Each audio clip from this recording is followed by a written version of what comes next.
Depuis bientôt 40 ans, on a brisé les ressorts de notre autonomie de pensée, de notre capacité à réfléchir sur ce que nous voulons pour nous-mêmes et pour notre pays en tant que collectivité. Nous ne sommes que des ombres, des apparences que d'autres manipulent, utilisent. Un de nos musiciens bien connus que j'ai eu le plaisir de rencontrer, avec qui on a discuté, Valsero, l'a dit en des termes très justes. Nous nous agitons sans savoir pourquoi. Nous courons sans savoir où nous allons.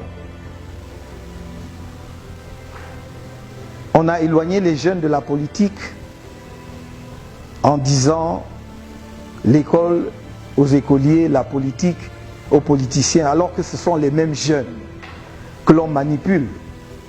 Et parfois, les plus jeunes d'entre eux, ceux qui sont encore à l'école primaire. Non, la politique, c'est l'affaire de tous les Camerounais et au premier chef des jeunes, parce que c'est leur avenir qui est en jeu. Le comble, c'est que on les a dégoûtés de la politique en leur faisant croire que les jeux étaient faits d'avance et que qu'ils votent ou qu'ils ne votent pas, cela ne changera rien au résultat déjà connu. Mais je leur dis, le pouvoir du peuple est dans le vote, dans le bulletin de vote. Et donc le pouvoir leur appartient. Le pouvoir du peuple n'est pas une abstraction. C'est la capacité de chaque citoyen à se mobiliser pour faire foule ensemble dans le choix des dirigeants d'un pays. Je pense que c'est une erreur grave de faire croire aux Camerounais que parmi plus de 25 millions de citoyens de ce pays que nous sommes, il y a une seule personne qui ait les aptitudes de gouverner le pays indéfiniment. Car si cela était vrai, cela voudrait dire que le pays s'arrêterait après lui. Car si cela était vrai, cela veut dire que l'on vous trompe en vous incitant à aller à l'école, à vous former.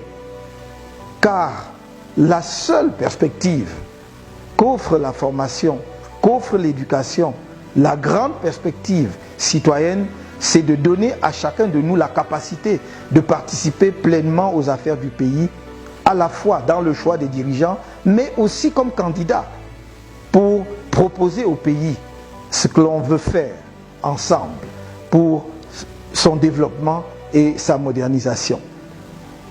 Depuis près de 40 ans, on vous présente la même personne qui du reste n'a jamais battu campagne, qui ne fait aucune proposition concrète sur les projets qu'il entend mettre en œuvre pour le pays. Et l'on vous dit, si ce n'est lui, c'est la catastrophe pour le Cameroun. Mais je puis vous dire que nombreux sont nos compatriotes qui ont les aptitudes pour conduire les affaires de la nation.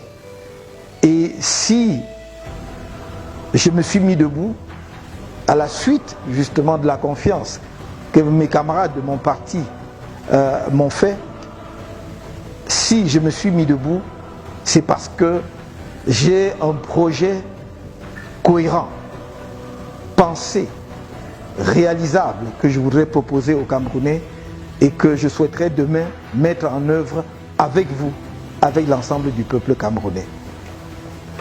La jeunesse camerounaise va payer demain pour des ordinateurs que la plupart d'entre eux n'ont pas reçus.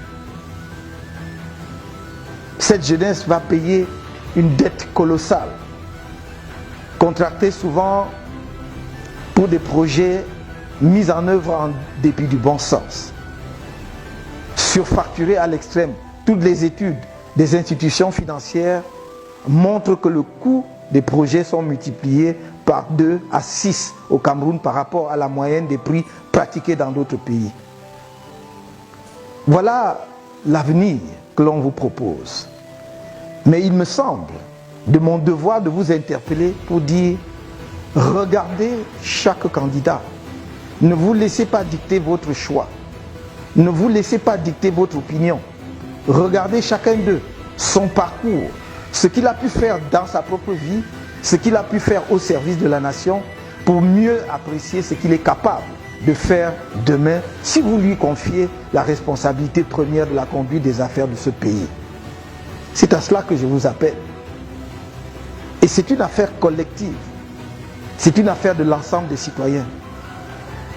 Il n'y aura pas un Messie qui descendra du ciel pour changer le Cameroun si les Camerounais eux-mêmes ne désirent pas changer leur pays et s'ils ne s'y impliquent pas pleinement. Il est temps de mettre un terme à la mise à l'écart de la jeunesse camerounaise.